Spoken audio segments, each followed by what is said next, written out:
जेवढा विसरण्याचा प्रयत्न करतो अगं तेवढ्याच तीव्रतेने तुझ्या स्मृती माझ्या मनामध्ये जाग्या होतात आणि मला वेडा पिसा करून सोडतात.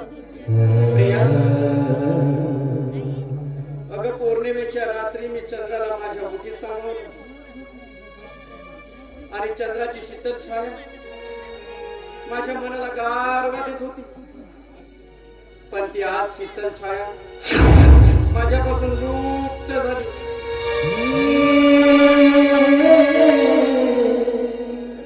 आणि मध्याह्न झालेले सूर्याच्या किरणाने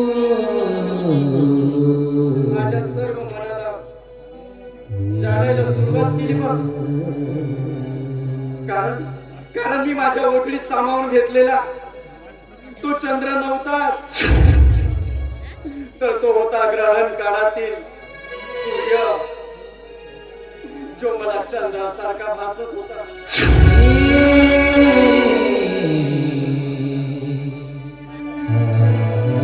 माझा तर चंद्र माझ्यापासून लय दूर गेला ग, लय दूर गेला. प्रिया, प्रिया, अगं का मला तू सोनेरी चंद्र स्वप्नात जागवून माझ्यापासून दूर गेलीस ग, दूर गेलीस.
कदाचित माझी एक किडनी त्या विराटला देत नसेल ना.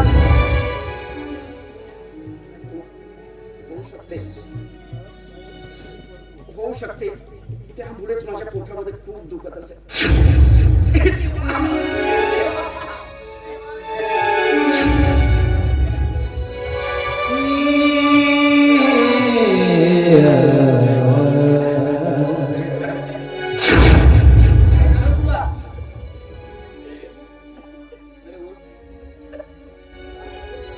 काय अवस्था करून घेतली तू आपली.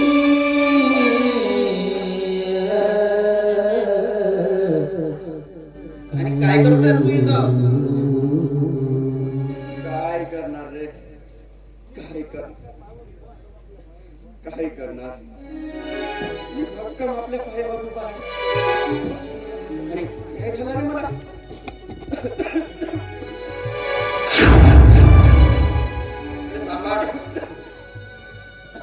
तू माझ्या घरी चल, मी तुझी काळजी करतो. आता काळजी करून काय उपयोग रे. अरे आता तर मला जगायचंच नाही. हो मित्रा, आणि आता जगू तर कुणासाठी रे, कुणासाठी? असा वेड्यासारखा नको बोल. कोण वेळा रे, कोण वेळा? तू वेळा? हे सगळे वेळे? वेळा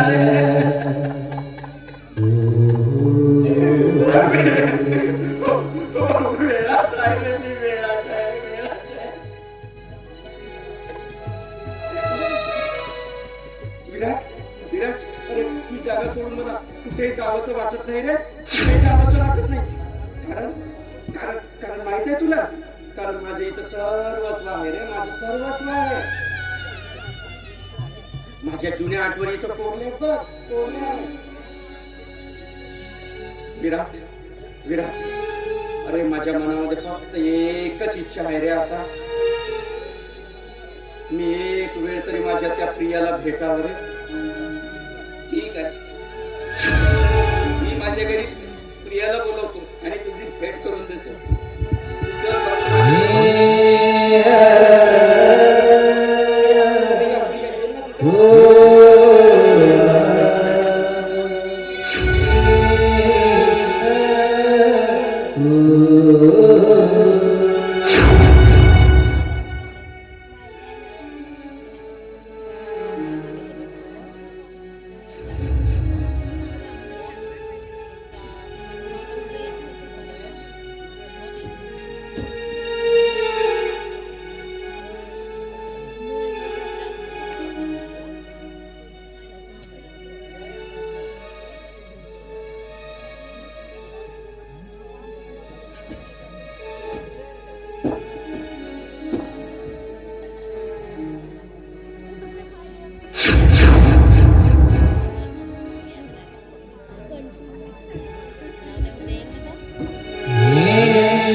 हाल अवस्त सहन करावं लागतं. खायला अन्न नाही, राहायला घर नाही. काय अवस्था झाली आहे आमच्यासारख्या प्रतिष्ठित माणसाची. परमेश्वरा, खूप दूरचे उपकार फेडले आहेत रे. आपले भोग आहेत ते आपल्याला भोगावं लागतील. माया, ए माया,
खेळ हा कसा माझ्या नशिबा खेळ हा कसा माझ्या नशिबा जन्म झाला या संसारात किती सोनं कसं जग किती सोनं कसं जग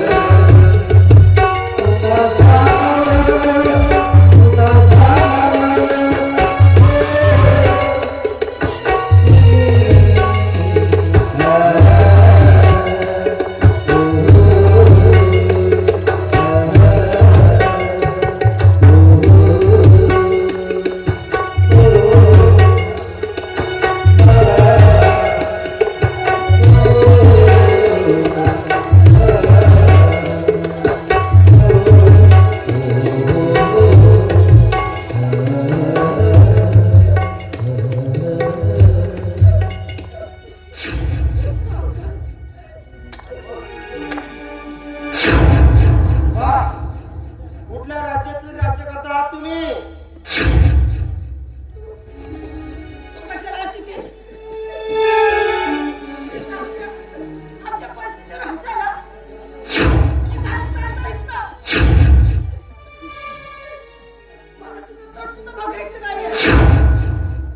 पण मला बघायचे आहे ना तुमचा पराभूत झालेला तोंड. काय ओल्ड मॅन, काय ओल्ड लेडी,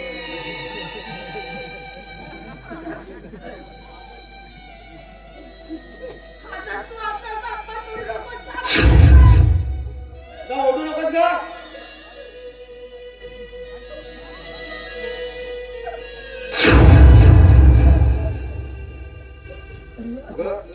आज खरी सोबतीस तू माझी आहे.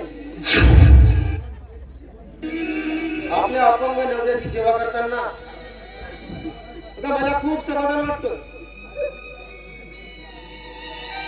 आज माझी खरी आई मिळाल्याचा मला आनंद होत आहे. आई, परमेश्वराला या सृष्टीवर येता येत नाही म्हणून त्यांनी आई निर्माण केली. म्हणूनच कुणाला आईची मैत्री नाकारता आली नाही असेही म्हणतात. आई आई आई असते ती वासराची गाय, लंगड्याची काठी आणि आंधळ्याचे पाय. ग आई असते ती जन्माची शिदोरी, ती सरते नाही आणि कधी उरते नाही. आई बाबा हो मला माफ करा. नको त्या शब्दात मी तुम्हाला बोललो व तुमचा अपमान केला. एवढंच नाही तर तुम्हाला घराबाहेर हाकून काढलं. पण तुम्हाला मी घराबाहेर हाकड करायला एवढा निष्ठुर नाही. काय करणार? माझ्या बहिणीचं दुःख मला पाहावंसं वाटलं नाही. तिचं दुःख पाहून त्या दगडाला पाजर फुटेल, पण तुमच्या मनाला कधीच पाजर फुटले नाही. काय अपेक्षा होती का? काय अपेक्षा होती बाबा? ना घर ना पैसा, फक्त तुमच्याकडून एक अपेक्षा होती बाबा, प्रिया बेटा म्हणून. पण तिच्या ममतेचा आवाज तुमच्या हृदयापर्यंत कधीच पोहोचू शकला नाही बाबा. पण आई बाबा तुम्हाला आपल्या पापाचा प्रायश्चित करायचं असेल ना, जा तुम्ही प्रियाची माफी मागा. ते तुम्हाला नक्कीच माफ करेल. तो तिला प्रेमाने कुरवाळा व ते तुमच्या प्रेमाची भुकेली आहे माझी बहीण. कारण ती फक्त उरली आहे फक्त माहेरची पावली. मी तिकडे चाललो, तुम्ही पण चला. मला आशीर्वाद द्या बाबा.